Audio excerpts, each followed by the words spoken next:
Dramatic monologue ایک ایسی poem ہوتی ہے جس میں ایک فرضی کردار لسنر سے مخاطب ہوتا ہے اور اسپیکر کے ڈائلاگ سے ہی ہمیں پتہ چلتا ہے کہ لسنرز کون ہیں، ارد گرد کا ماحول کیسا ہے اور اسپیکر کا کیا کردار ہے۔ پوئٹری میں صرف نریشن ہوتی ہے اور ڈرامہ میں ایکشن ہوتا ہے، لیکن ڈرامیٹک مونولوگ دونوں کا کمبینیشن ہے، تو اس میں ڈرامہ یعنی کہ ممیسس اور ڈائجیسس یعنی سٹوری ٹیلنگ دونوں ہی چیزیں ہوتی ہیں۔ ممیسس اور ڈائجیسس کی یہ ٹرم جو ہیں ایرسٹوٹل نے اپنی بک دی پوئٹکس میں یوز کی ہیں۔ مائی لاسٹ ٹچز میں ڈیوک کا جو کردار ہے یہی ہماری پوئم کا مین سپیکر ہے، جو کہ ہمیں اپنی اور ڈچز کی کہانی سناتا ہے، اور اس کے ڈائلاگ سے ہی ہمیں پتہ چلتا ہے کہ یہ پوئم جو ہے اس کی سیٹنگ کیا ہے اور اس کا لسنر کون ہے۔ مائی لاسٹ ٹچز میں ڈرامہ کے سارے ایلیمنٹس جو کہ دا پوئٹکس ایرسٹوٹل کی بک میں مینشن کیے گئے ہیں موجود ہیں۔ اس میں ایکسپوزیشن ہے یعنی کہ انٹروڈکشن ہے پوئم کا، رائزنگ ایکشن ہے یعنی ڈچز کی ڈسکرپشن دی گئی ہے، کلائمیکس ہے جس میں مرڈر کی کنفیشن ہوتی ہے، فالنگ ایکشن ہے یعنی لسنر کا ری ایکشن ہمیں دیکھنے کو ملتا ہے، اور ریزولوشن یعنی کہ اینڈ ہے۔ Let's read the text. Ferrara. Ferrara is the name of a place. یہ ایپیگراف ہے۔ نارملی ایپیگراف کسی بھی بک وغیرہ کے سٹارٹ میں ہوتا ہے، تھیم کنوے کرنے کے لیے یا جنرل آئیڈیا دینے کے لیے اس بک کے بارے میں، اور یہ ڈرامہ کی کنونشن ہے کہ ڈرامہ کے سٹارٹ میں جگہ کا نام بتایا جاتا ہے، لیکن یہ ایک پوئم ہے، ڈرامیٹک مونولوگ ہے، تو اس وجہ سے پوئٹ نے اس کو ڈرامہ کی شکل دینے کے لیے اس کے سٹارٹ میں جگہ کا نام مینشن کیا ہے جہاں پر یہ ایونٹ ہو رہا ہے۔ So the Duke says, "That is my last touches painted on the wall, looking as if she were alive." دیوار پر یہ جو پینٹ کی ہوئی تصویر ہے، ڈائریکٹلی پاسبلی دیوار پر پینٹ کی ہوئی ہے یا کوئی پورٹریٹ ہے جو دیوار پر لٹکائی گئی ہے، یعنی یہ میری آخری بیگم کی ہے، ڈچس کی ہے، اور ایسے لگ رہا ہے جیسے یہ زندہ ہو، as if she were alive, it means she is not alive, کہ وہ مر چکی ہے۔ I call that piece a wonder. یہ جو پیس آف آرٹ ہے یعنی کہ جو پینٹنگ ہے دیوار پر، یہ بہت ہی شاندار بنی ہوئی ہے۔ Now Farah پینڈولفس hands work بزیلی a day.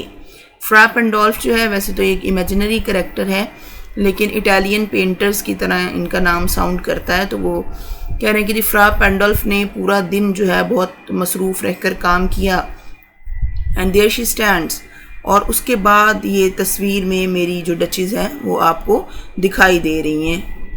Will it please you sit and look at her. کیا مہربانی کر کے آپ بیٹھیں گے اور اسے دیکھیں گے؟ اب اس لائن سے ہمیں پتہ چلتا ہے کہ ڈیوک جو ہے وہ کسی اور پرسن سے مخاطب ہیں جن کو وہ بیٹھنے کا کہہ رہے ہیں۔ مین یہاں پہ دو لوگ ہیں، ایک اسپیکر ہے اور ایک لسنر ہے۔ I said Farah پینڈولفس by design. اب وہ کہہ رہے ہیں میں نے جو فرا پینڈولف کا نام لیا ہے نا، یہ انٹینشنلی لیا ہے، جان بوجھ کر کسی مقصد کے تحت لیا ہے۔ تو کیا مقصد ہے ان کا وہ آگے بتا رہے ہیں۔ For never read strangers like you that pictured countenance, کہ آپ جیسے جو اجنبی لوگ ہیں نا، انہوں نے کبھی یہ جو تصویر میں چہرہ بنا ہوا ہے نا، کانٹیننس جو ہوتا ہے وہ چہرے کو یا چہرے کے ایکسپریشنز کو بولتے ہیں، انہوں نے کبھی نہیں دیکھا۔ تو وہ کہتے ہیں کہ جی، اور اگر وہ دیکھیں کیونکہ اس پر کرٹن ہے ڈیفینیٹلی پینٹنگ پر، اور یہ کرٹن جو ہے وہ آگے بتائیں گے ڈیوک کہ یہ میں ہی ہٹا سکتا ہوں، کسی اور میں اتنی پاور نہیں ہے۔ تو وہ کہہ رہے ہیں کہ جب لوگ دیکھیں گے، عام لوگ، تو وہ جاننا چاہیں گے کہ اتنی شاندار تصویر کس نے بنائی ہے، تو یہ فرا پینڈولف نے بنائی ہے۔ تو تھوڑا سا یہاں پہ ان کا کہہ لیں کہ وہ سنوبش پرسن ہے، تو غرور کا ایلیمنٹ ہے، وہ بتانا چاہ رہے ہیں کہ میں بہت کلاسی ہوں، تو یہ ایک مہنگا پینٹر ہے جس نے میری بیوی کی تصویر بنائی ہے۔ The depth and passion of its earnest glance. But to myself they turned, since none puts by the curtain I have drawn for you but I. تو کہہ رہے ہیں جب strangers آپ جیسے ویسے تو دیکھ نہیں سکتے اس تصویر کو، لیکن اگر میں اس پردے کو ہٹاؤں جو کہ میں نے آپ کے لیے ہٹایا ہے، تو وہ دیکھ پائیں گے، تو وہ مجھ سے ہی جاننا چاہیں گے کہ یہ تصویر کس نے پینٹ کی ہے۔ اور اس تصویر میں جو فیشل ایکسپریشنز ہیں وہ اتنے ارنیسٹ اتنے پیشنیٹ کس لیے ہیں.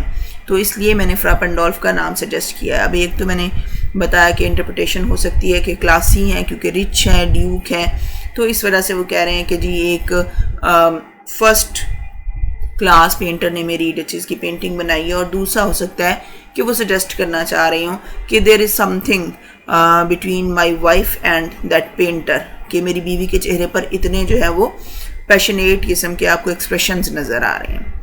And seemed as they would ask me if the dust, ایسا لگتا ہے کہ اگر اجنبی لوگ, میں یہ پردہ ہٹاؤں اور اس تصویر کو دیکھوں تو وہ مجھ سے پوچھیں گے اف دے ڈسٹ, اگر ان میں اتنی جرت ہوئی. ڈسٹ جو ہے وہ ڈیر کی سیکنڈ فارم ہے, پاسٹ ٹینس ہے اس کا, یعنی کہ ان کو خود بھی پتہ ہے کہ وہ ایک اسکیری پرسن ہے, کنٹرولنگ پرسن ہے, باسی ٹائپ کے, تو لوگوں کی عام طور سے جرت نہیں ہوتی کہ ان سے وہ کچھ پوچھ سکیں. تو وہ کہہ رہے ہیں اگر کسی میں اتنی جرت ہو کہ وہ مجھ سے پوچھے تو وہ پوچھے گا how such a glance came there, کہ یہ اس قسم کی جو تاثرات ہیں, یہ جو نظروں میں ایک ایکسپریشن ہے ڈچز کے, یہ کیسے آیا.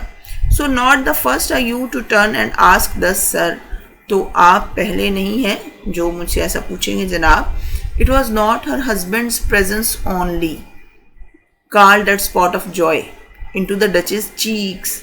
اب وہ بتا رہے ہیں کہ یہ صرف اس کے شوہر کی موجودگی نہیں تھی کہ جس کی وجہ سے ڈچز کے گالوں پر جو یہ خوشی کے نشانات ہیں, اسپاٹ آف جوائے پاسبلی بلش ہے, اس کو کہہ رہے ہیں کہ جو شرم کی وجہ سے یا خوشی کی وجہ سے ڈچز کے گال جو ہیں وہ گلابی پڑ گئے ہیں, تو یہ اس کی ریزن صرف اس کے شوہر کی موجودگی نہیں تھی.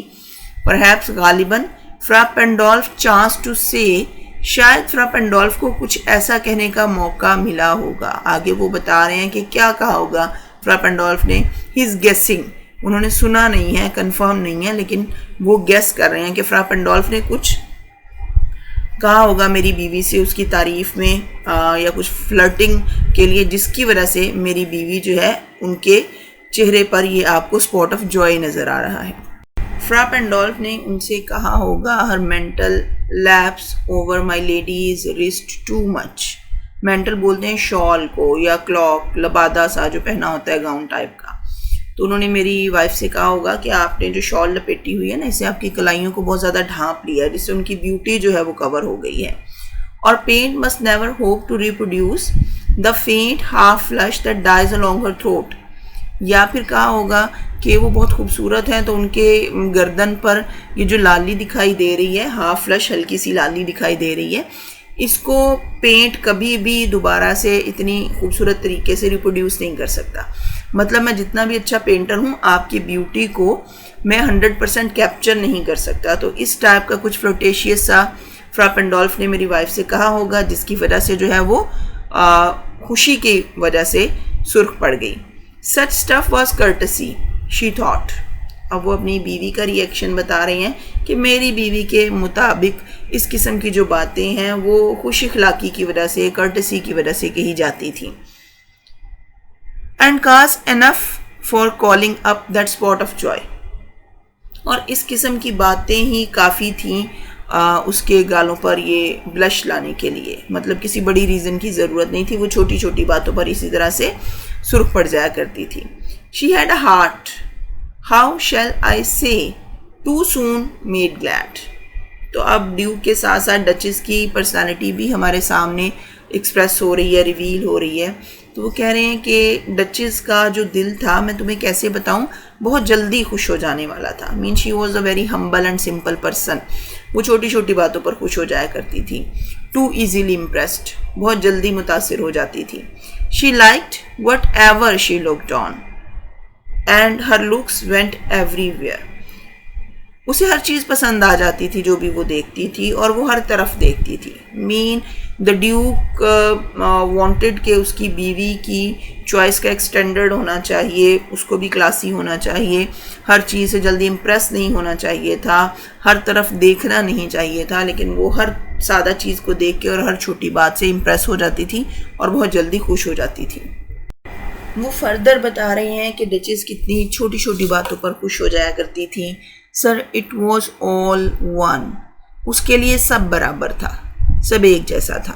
مائی فیور ایٹ ہر بریسٹ چاہے میرا تحفہ دیا ہوا جو اس نے گلے میں پہنا ہوا ہے، شاید کسی نیکلس وغیرہ کی بات کر رہے ہیں، کسی لاکٹ کی، the dropping of the daylight in the west, یا مغرب میں غروب ہوتا ہوا سورج ہو، اس کی روشنی دیکھ کر بھی وہ اتنی ہی خوش ہوتی تھی، the bough of cherries, some officious fool broke in the orchard for her، یا پھر باغیچے میں سے کوئی بے وقوف اس کے لیے چیریز کی اگر کوئی شاخ توڑ لاتا تھا، the white mule she rode with round the terrace, اور سفید رنگ کا خچر جس پر وہ ٹیرس پر ادھر ادھر سیر کرتی تھی، سواری کرتی تھی، آل اینڈ ایچ، ہر ایک چیز ان میں سے جو میں نے بتائی ہیں، وہ draw from her like the approving speech, وہ ان سب کے لیے ایک جیسی پسندیدہ گفتگو کرتی تھی، یعنی کہ اپروونگ، اس کو پسند آتی تھی ایسی چیزیں، ان کو اپریشیٹ کرتی تھی، چاہے وہ غروب ہوتے سورج کی روشنی ہو، چاہے میرا دیا ہوا تحفہ ہو، چاہے کوئی ملازم، کوئی بے وقوف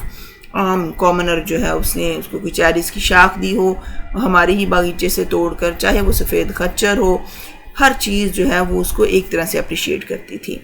اور بلش، یا اگر اپروونگ سپیچ نہیں دیتی تھی، تعریف نہیں کرتی تھی، تو وہ بلش کرتی تھی، سرخ پڑ جاتی تھی، ایٹ لیسٹ، کم از کم۔ تو بلشنگ جو ہے یہ بھی ایک اپروول کا سائن ہے۔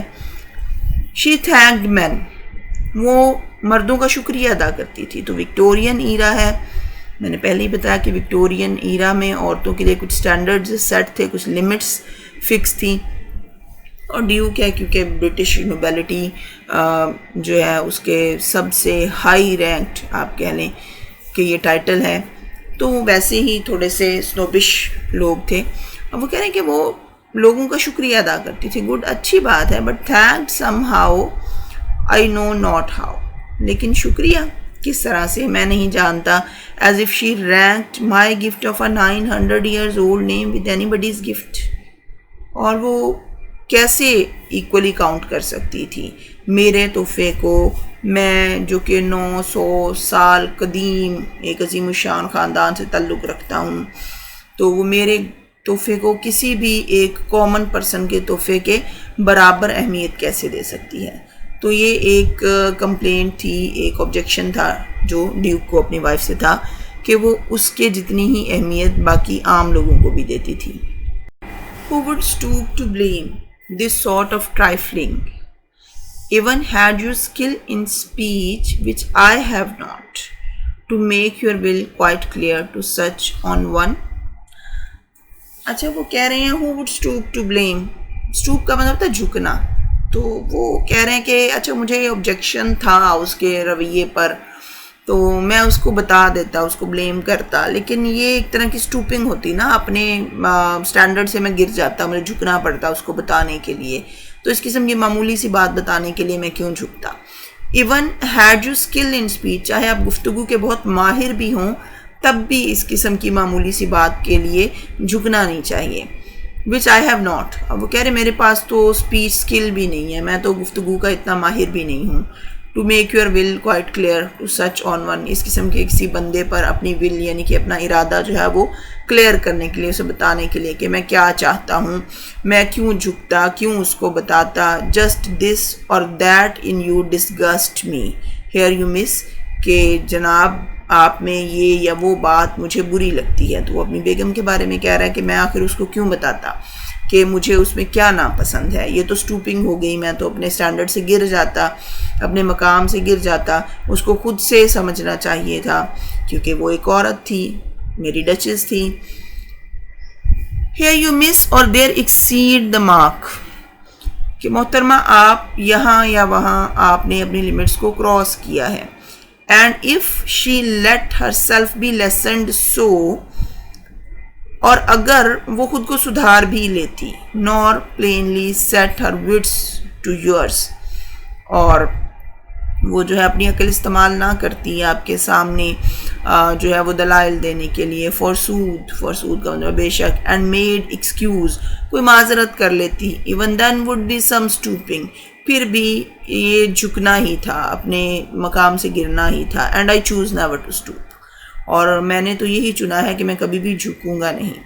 تو وہ کہہ رہے ہیں جی کہ میں اپنی بیگم کو کیوں بتاتا کہ تمہاری پرسنالٹی میں کیا کیا چیزیں مجھے پسند نہیں ہیں، تم اپنی لمٹس کو کراس کر رہی ہو سکتا ہے کہ وہ سمجھ جاتی، ہو سکتا ہے کہ سادہ محض مان جاتی، نہ وہ میرے ساتھ بحث کرتی، اپنی عقل کو میرے پر پریفر نہ کرتی، کوئی بہانہ بنا لیتی، اور جو ہے تب بھی میرے لیے یہ ایسا ہی تھا کہ میں اپنے مقام سے گر گیا ہوں، تو میں نے چوز کیا تھا کہ میں گروں گا نہیں، مطلب میں اس کو نہیں بتاؤں گا کہ مجھے اس سے کیا پرابلم ہے.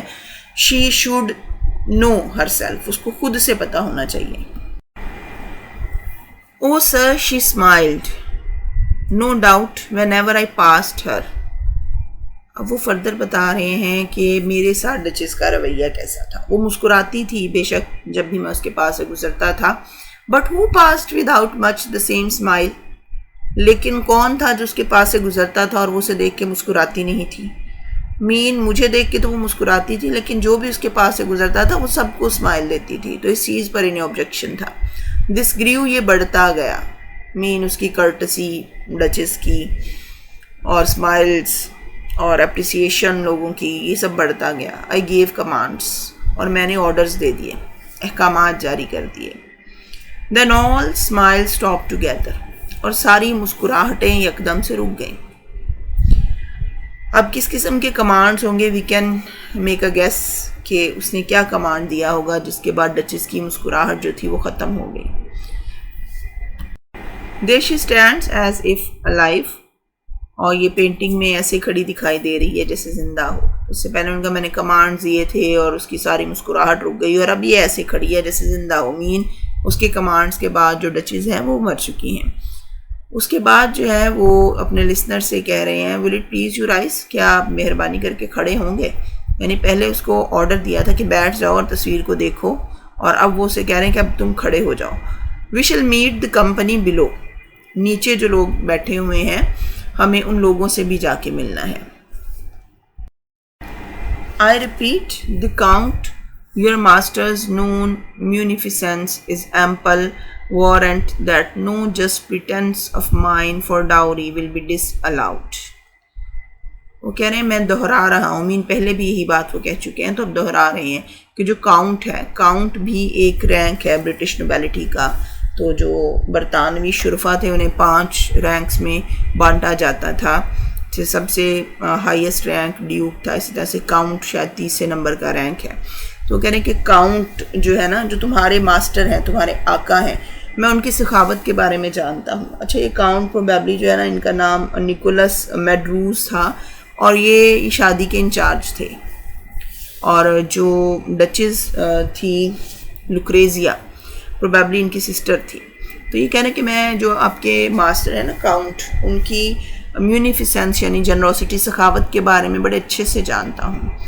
اور یہ کافی ثبوت ہے، یہ کافی گارنٹی ہے میرے لیے کہ میری کوئی بھی جو خواہش ہوگی، پریٹنس مین خواہش، کوئی بھی میری خواہش جو ہوگی نا ڈاوری کے لیے، جہیز کے لیے، وہ اس کو ڈس الاؤ نہیں کریں گے. مطلب میں جو بھی ڈیمانڈ کروں گا جہیز کے لیے تو وہ میری ڈیمانڈ پوری کریں گے، کیونکہ تمہارے جو ماسٹر ہیں وہ بہت زیادہ سخی قسم کے شخص ہیں. یہ بات میں پہلے بھی بتا چکا ہوں.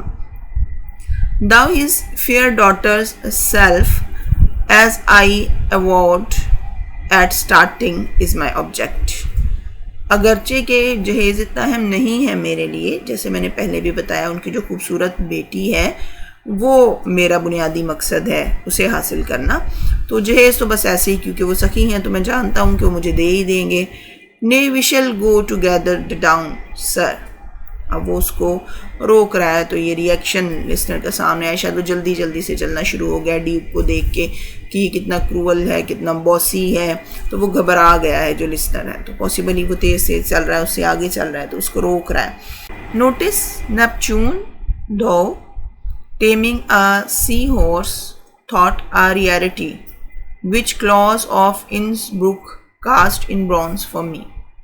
اب وہ جو لسنر تھا کاؤنٹ کا کوئی ملازم، وہ جا رہا ہے تیز تیز، اس کو یہ روک رہے ہیں پیچھے سے اور اسے کہہ رہے ہیں نہیں ہمیں ساتھ میں نیچے جانا ہے. اور پھر وہ اس کو روک کے کہتے ہیں دیکھو یہ جو نیپچون کا مجسمہ یہاں پہ رکھا ہوا ہے، برونز کا بنا ہوا، ایک میٹل کا نام ہے، شاید کانسی بولتے ہیں اس کو اردو میں.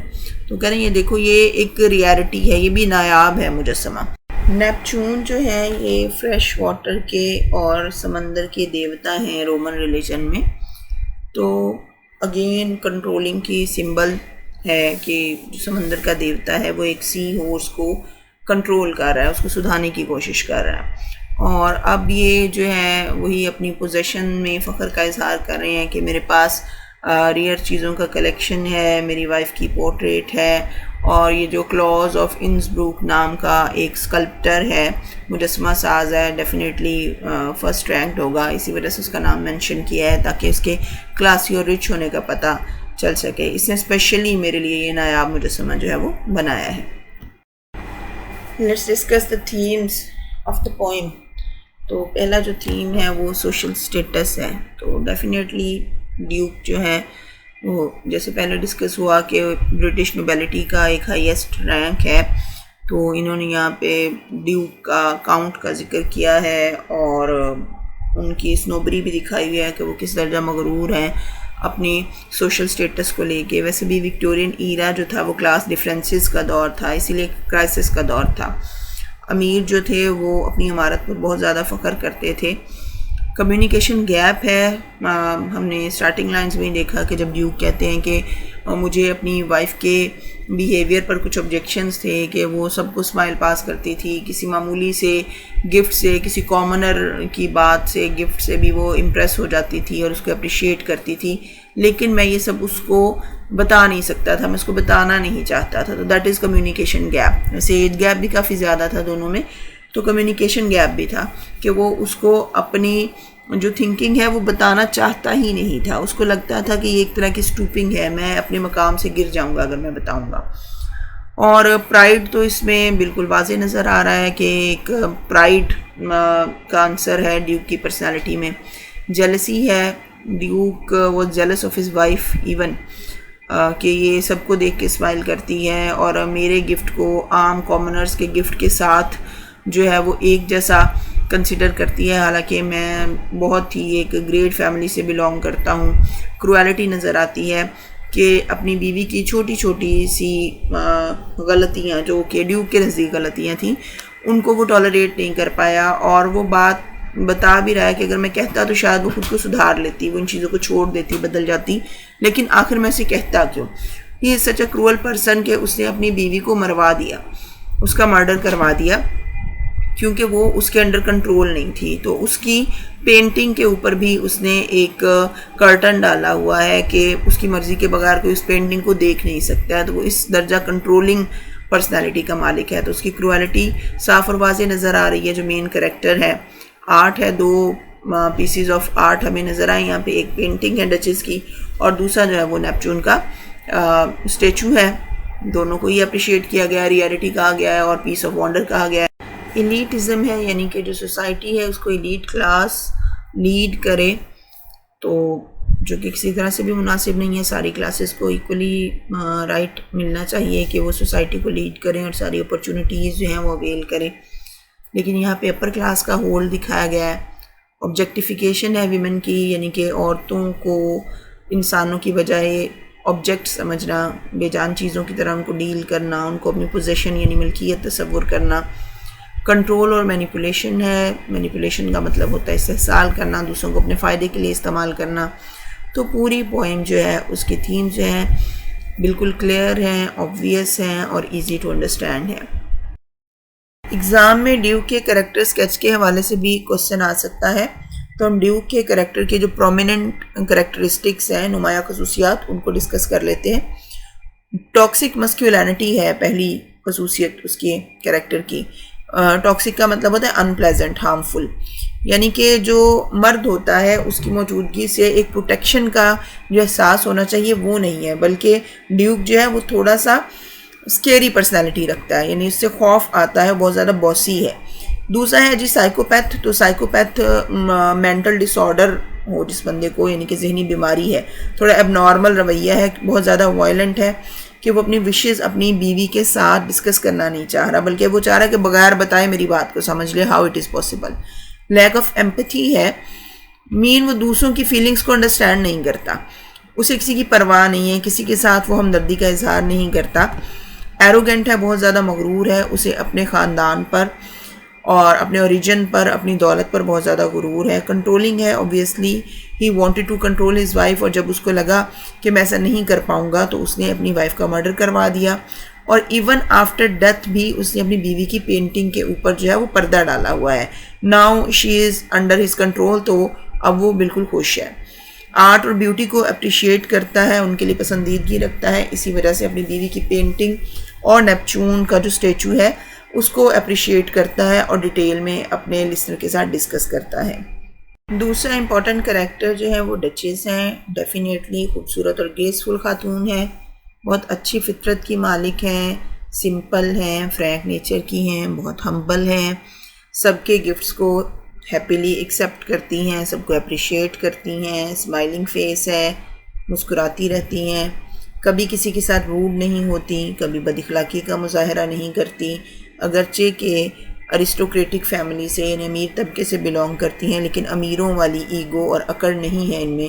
بہت انوسینٹ ہے کہ اپنے ہسبینڈ کی انٹینشنز کو، اس کے تھاٹس کو، آبجیکشنز کو اس کے رویے سے سمجھ نہیں پاتی ہیں.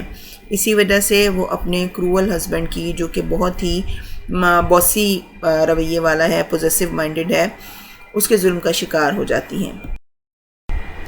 اگر آپ کو ویڈیو پسند آئی ہو تو لائک کریں، سبسکرائب کریں اور بیل آئیکن کو پریس کریں.